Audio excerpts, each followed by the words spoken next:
Vamos a examinar un momento importante en la historia del arte moderno mediante la figura y la obra de Paul Gauguin, al que casi todos los textos califican de un artista visionario. Se dice en términos bastante serios que no solamente fue un gran pintor, sino también un gran actor, y que interpretó de una u otra manera la leyenda de su propia vida. Gauguin nació en París en 1848 y pasó los años de su infancia en Lima, Perú. Por eso es que algunos han especulado, debido a ciertas declaraciones que él haría, que puede ser que haya nacido en el propio país andino. Fue hijo de un periodista y su madre estuvo emparentada con figuras de alto rango, virreyes españoles en Perú. Y el padre murió demasiado temprano. Durante un tiempo estuvo de marino mercante tratando de buscar las aventuras de sus giras por diferentes lugares, así como lo hizo el poeta Baudelaire o el pintor Monet.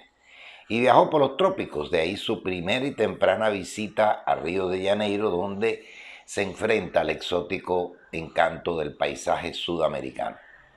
En París estuvo trabajando como administrativo en una bolsa de una empresa financiera y más tarde estaría vinculado a toda una serie de operaciones mercantiles en su ciudad natal. Gauguin fue un hombre próspero, tuvo un éxito en las operaciones especulativas y eso le dio un rango suficiente como para contraer matrimonio con una hija de una familia respetada de origen danés y pues realizó una serie de inversiones importantes comprando una gran colección de arte impresionista. Su familia le propone y decide vivir en Copenhague, la capital de Dinamarca, donde de nuevo intenta entrar en el mundo de los negocios. Tuvo en total 5 hijos. Aquí vemos el retrato inacabado de uno de sus hijas y siempre estuvo animado por el deseo intenso de convertirse en un pintor profesional. Regresa a París, simplemente abandona todo lo que había dejado planteado y decide vivir solo para el arte, abandonando también a toda su familia, incluyendo sus anteriores, todos sus hijos y su esposa. Gauguin partió en busca de un paraíso perdido, disgustado con la sociedad y la complacencia de la civilización europea. Hay algunos que consideran que esto era una especie de mal del fin de siglo. Muchos intelectuales despreciaban la fórmula de vida de la Europa de aquel entonces, consideraba que estaba marcada por toda una serie de aspectos negativos que la hacían precisamente una sociedad excesivamente cargado y complaciente, y optaban por salir a diferentes lugares en busca de ese paraíso perdido. Marchó primero a Panamá y a Martinica y después se traslada a los pueblos de la Bretaña, en Pont-Aven sobre todo, donde va a tener una vida bastante prolongada. Finalmente va a Tahití y por último a las Islas Marquesas, ambas en el Océano Pacífico. ¿Por qué Bretaña? En el oeste de Francia. Bueno, porque para él era una región que estaba apartada de ese mundo civilizado europeo que tanto despreciaba. Era una región que mantenía un estrecho folclore y características un tanto rurales muy importantes. Y viviría en Tahití desde 1891 hasta su traslado final a las Marquesas en 1901, donde finalmente muere. En la zona de Bretaña deja las primeras obras interesantes en las que muestra claramente la tremenda influencia impresionista por el estilo de la pincelada, por la abundancia del color y de la luz a través de cada una de sus obras y mostrándonos esa vida rural, placentera, silvestre de los campos bretones, igual que en Pont-Aven. Igualmente nos deja registro del impacto que debió haberle causado el trópico en la isla de Martinica, en las Antillas Menores, y decide finalmente ese espíritu de búsqueda de lugares aislados de la civilización europea. Para él, ir a Bretaña era retornar al pasado de la modernidad. Y en esta región le interesaba que seguía existiendo un estilo pintoresco de vida, que había desaparecido en el resto de Francia. Los bretones se aferraban a sus supersticiones y su folclore, su traje nacional, su estilo de vida, sus costumbres, y eso impresionó profundamente a el joven creador Gauguin. Su profundo catolicismo celta que existía en esta región se vio mezclado con ese primitivismo agrario de una forma arraigada. Y esto se ve muy claramente en las obras de Gauguin de este periodo, sobre todo en sus dos pinturas que pueden considerarse las primeras grandes obras realizadas por él: La visión después del sermón y El Cristo amarillo. La primera de estas obras nos muestra lo que ha ocurrido con una serie de devotas bretonas que tras la misa, tras el sermón, han escuchado la palabra de la Sagrada Escritura, la persecución de un ángel a un demonio. Entonces parece ser que lo están vivenciando, que lo están viviendo directamente. Y esa lucha, esa visión después del sermón nos habla del espíritu supersticioso de esta zona de Francia. Y El Cristo amarillo, una obra que ha sido legendariamente acuñada como una de las más interesantes que realiza en este primer periodo de su creación, utilizando la célebre técnica del cloisonné, que después, como veremos, estará basado en el hecho de utilizar esta fórmula de la pintura sobre vidrieras, que acentúa a través del uso del plomo las líneas, delinear de cada una de las figuras correspondientes y resaltar el color preferentemente amarillo, que le hace sobresalir con un efecto casi fosforescente interesante, el Cristo amarillo. En 1985 conoció a Degas en París y conoce al coleccionista Émile Bernard en Pont-Aven. Ese mismo año se produce el encuentro con Vincent van Gogh. Van Gogh le resultaba difícil soportar el acusado ego y la personalidad dominante que tenía Gauguin, pero deciden hacer un experimento de compartir un trabajo conjunto, crear una especie de comunidad de artistas que ellos iban a inaugurar. Este tipo de proyecto fue muy común entre los finales del siglo XIX y principios del siglo XX, crear una comuna de artistas y trabajar en colectivo. El experimento realmente fue bastante difícil y resultó catastrófico en el terreno emocional, precisamente por el choque de la personalidad característica de Van Gogh y la personalidad peculiar de Paul Gauguin. No obstante, dejaron obras que fueron significativas. Por ejemplo, se sabe que Van Gogh recibió a su amigo pintando girasoles, y eso va a ser algo que reproducirá Gauguin en una de sus pinturas. Disfrutarán la manera peculiar de vivir de ese ser recluido, hermético, del mundo de Arles, la zona donde fueron a trabajar en conjunto, donde se dedicaban a la cosecha de uva y tenían fórmulas muy primitivas, muy humildes de realizar su vida. Los campos de estas zonas pues eran propicios para que tanto Gauguin como Van Gogh realizaran algunas producciones que se emulaban uno a la otra. Regresó a Bretaña con Serusier y Bernard, dos interesantes jóvenes pintores de esta época, e instauraron un nuevo concepto de pintura que era una derivación, como decíamos anteriormente, del cloisonismo, o sea, este tipo de pintura donde se resaltan las siluetas a través del uso excesivo como en las pinturas y reforzando las líneas de marcación de cada una de estas estructuras compositivas que ellos se planteaban.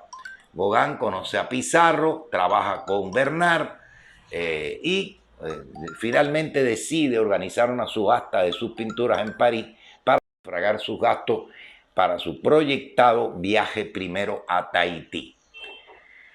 De esta época datan estos autorretratos. Si observamos detenidamente, siempre Gauguin se nos presenta como una figura brutal, primitiva. En esto hay una coincidencia con la obra retratística de Van Gogh, en la que se presenta como alguien que efectivamente procede de un medio bastante lejano a lo que realmente es, incluso a veces utilizando una tez mucho más morena que la de su propia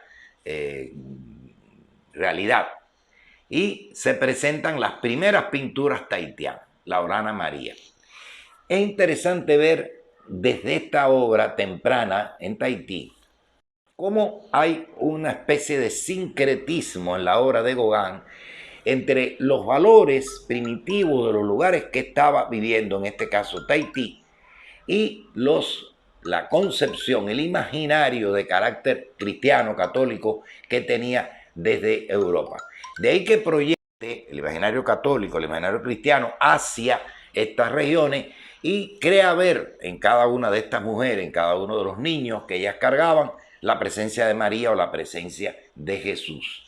Y este sincretismo de vida primitiva con tradiciones cristianas va a estar reforzado por ese estudio minucioso que realiza de las costumbres y las fórmulas de vida de estas regiones.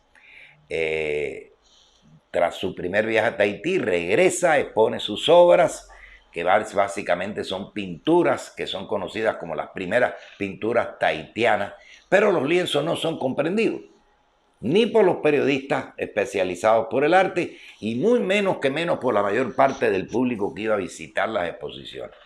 La muestra para venta fue prácticamente un desastre, no logró realmente los objetivos que tenía, pero justamente se observaba claramente lo que él estaba buscando, encontrar un paraíso original bajo el influjo de antiguos dioses. El jardín del Edén, libre de la moralidad censora y del autoritarismo decadente del mundo cristiano europeo. Esa búsqueda de ese mundo primitivo que fue tan frecuente, tan recurrente por parte, como decíamos, de los intelectuales franceses de la época. Él dijo que había encontrado al fin lo que andaba buscando y le había permitido incluso recuperar su salud y permitido adentrarse en su propia verdad. Tratar de recuperar ese mundo primitivo, tratar de recuperar esa pureza de ese paraíso de Edén que él creía estar encontrando. Por eso regresa a Tahití en 1895 y finalmente se mudará a las Islas Marquesas en la Polinesia francesa. Es interesante porque hay anécdotas que señalan que la mentalidad de Gauguin estaba bastante lejos de una realidad, de lo que en realidad ocurría en estas colonias del Pacífico francés. Dicen que iba vestido y ataviado de fórmula bastante estrambólica, extraña, completamente fuera de lugar, pensando que iba a ir a un sitio con unas características. Perdía de vista de que si bien Tahití o la isla Marquesa eran posesiones francesas en las perdidas aguas del Pacífico, la presencia francesa había europeizado todos estos territorios y por lo tanto no existía esa vida tan primitiva como él a veces suponía que podía encontrar.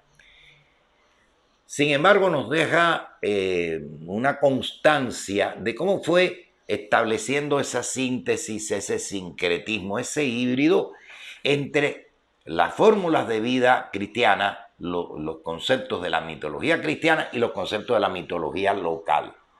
El espíritu del muerto vigila es precisamente un resultado de este híbrido. Y se presenta aquí, por vez primera, la amante que tuvo, la primera de las amantes que tuvo en las islas de Tahití, que yace boca abajo en una cama que está pintada con algunos elementos folclóricos tahitianos, y la idea de los muertos que están presentes y vigilando el sueño de los vivos. Esta hibridación se hace un poco más risible cuando en Día de Mercado, una obra que es también significativa de Gauguin, nos muestra a estas tahitianas sentadas en un lugar totalmente inapropiado, pero utilizando la fórmula de perfil característica de las pinturas de corte egipcio. Parece que es un híbrido un poco extraño, ¿no? Completamente. Le llama la atención, por supuesto, el paisaje, el colorido de la abundante vegetación, de los animales, especialmente de las aves, que va a reiterar en cada una de sus pinturas una tras otra. Estas serían las fórmulas características de su trabajo.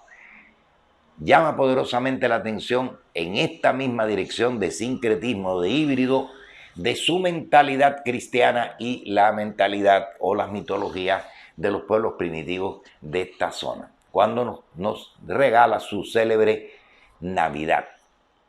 Esta natividad trata de reproducir el nacimiento de Jesús, pero en realidad se trata de una tahitiana que yace en su cama después de haber tenido a su hijo, que es sostenido por él o por una persona masculina, y la presencia de un sitio que puede aludir al pesebre, a la presencia de animales de granja que están ahí presentes en esos sitios, y el niño que está sostenido en brazos del padre, pues observa, viste una especie de halo de santidad que un poco establece esa similitud entre el hijo que ha tenido y el niño Jesús.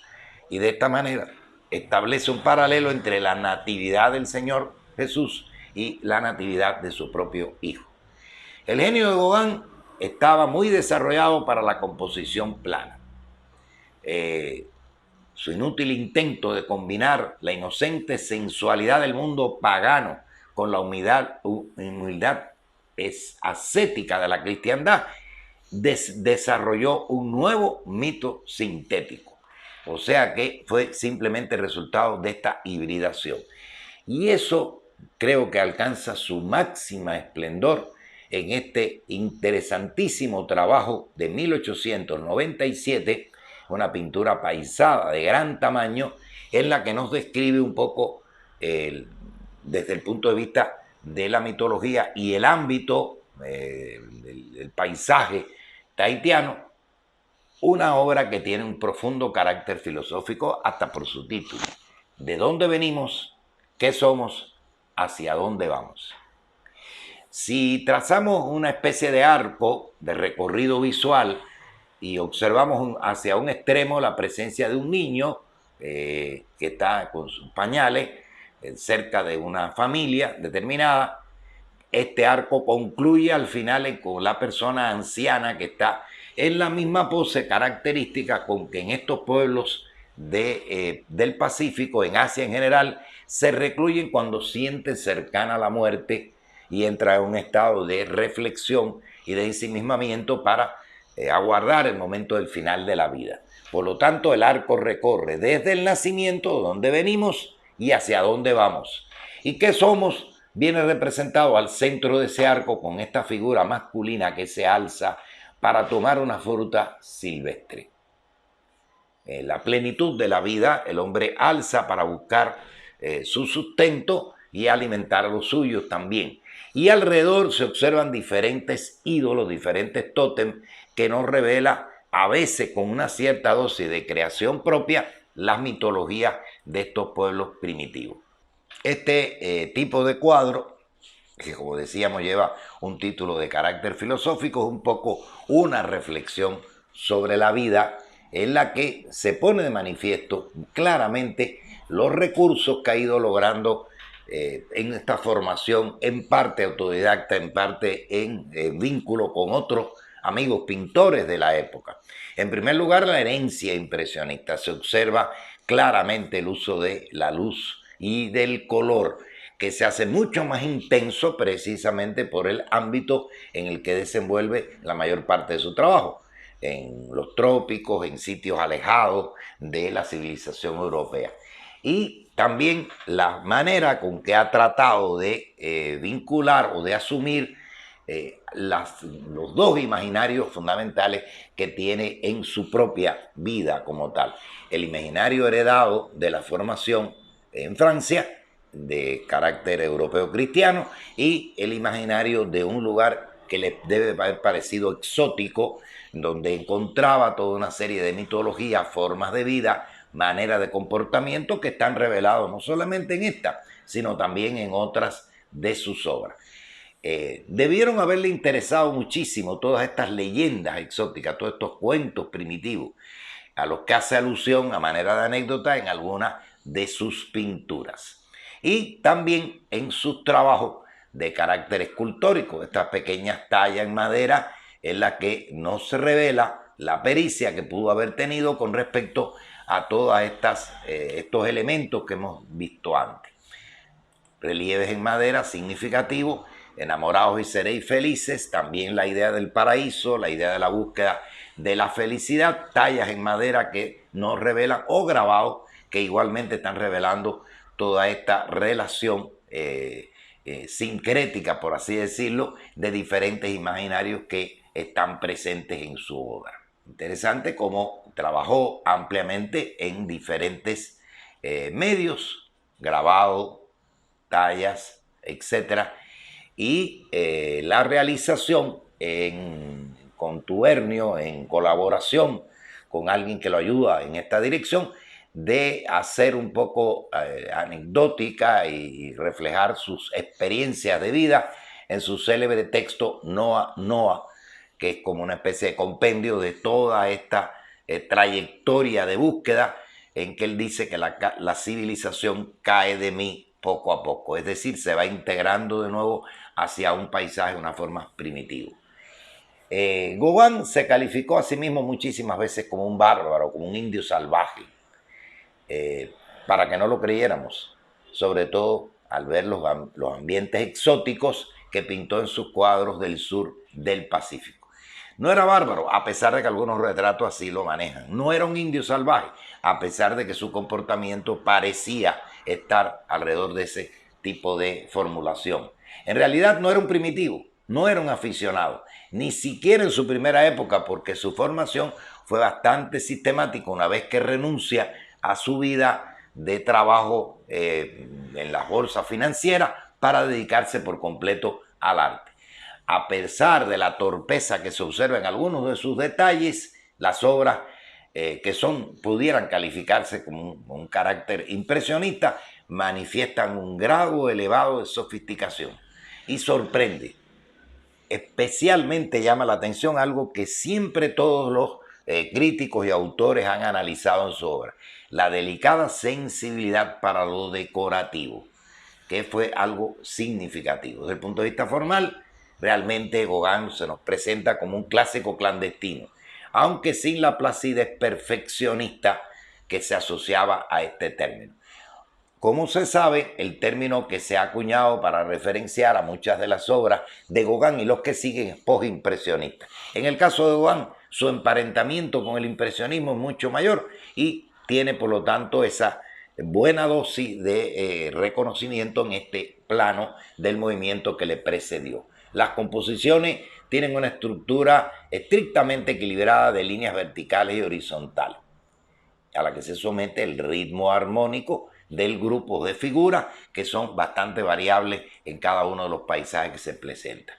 Las curvas sensuales de gran parte de las chicas maorí de piel bronceada que pintó reciben un tratamiento estilizado que las convierte en formas planas y sin modelado.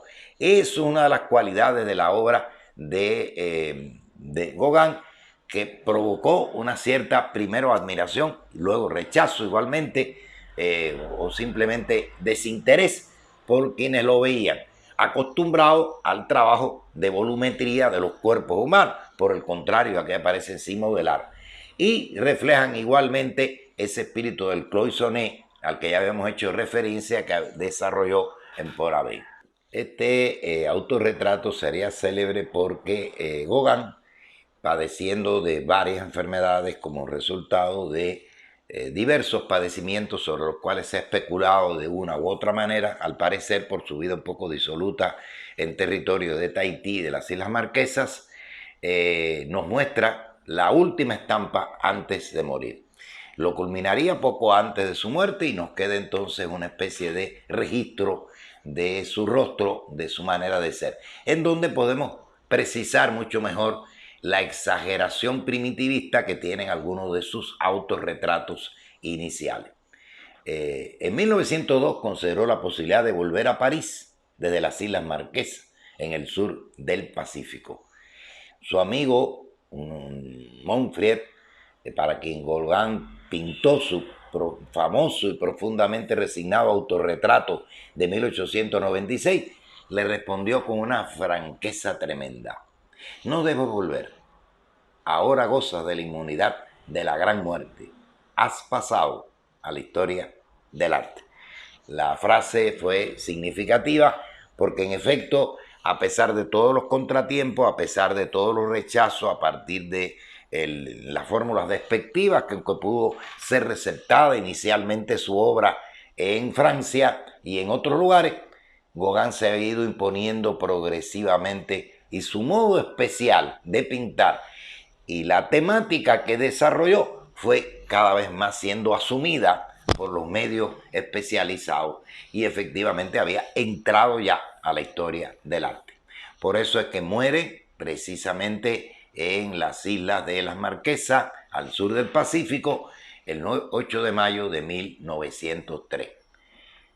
La vida disoluta, la extrema pobreza, el estado de su corazón, la gravedad que le produjo la ingestión constante del alcohol, y finalmente la enfermedad francesa, la contracción de algunas fórmulas de enfermedad venérea, habían quebrantado la energía y habían arruinado el cuerpo de aquel hombre que era aparentemente indomable y sin duda tenía una constitución muy atlética al principio de su proyecto artístico. Gauguin murió indigente y pobre, borrado de la memoria de su respetable mujer, que por supuesto no pudo perdonarle el hecho de que la hubiese abandonado a ella y a toda su familia. Esta historia, en la vida de un artista, parece sacada de una película hollywoodense. Y ese anecdotario de toda esta trayectoria de vida que tuvo, a veces ha desviado un poco la atención de las cualidades estéticas de la obra de Gauguin. Y él mismo, en buena medida, es en parte responsable de este hecho, ya que observamos finalmente la tumba donde descansan sus restos, con una figura de uno de los dioses de las Islas Marquesas, donde se encuentra la misma. Es una de sus obras que le había pedido que se colocara como homenaje póstumo a toda su obra y su trayectoria. Hemos hablado de una figura que es relevante, y los textos tradicionales lo incluyen dentro del ámbito del postimpresionismo.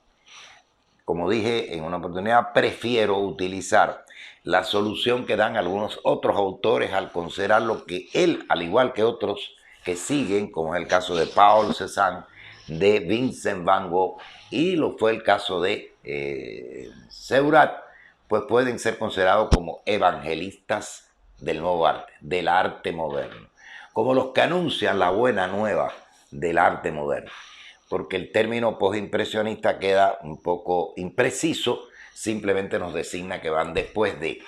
Sin duda alguna, tanto Seurat como en el caso de Gauguin responden a una solución que va posterior al impresionismo, no solamente en el tiempo, sino también desde el punto de vista de buscar maneras de salir de las grandes problemáticas que planteó la pintura impresionista. Esa solución interesante aquí la ha encontrado Gauguin por la vía de retratarnos el mundo primitivo, que más exactamente es ver el mundo primitivo con los ojos de un hombre que se ha educado en Europa en un ámbito civilizatorio completamente distinto a los que habitaría.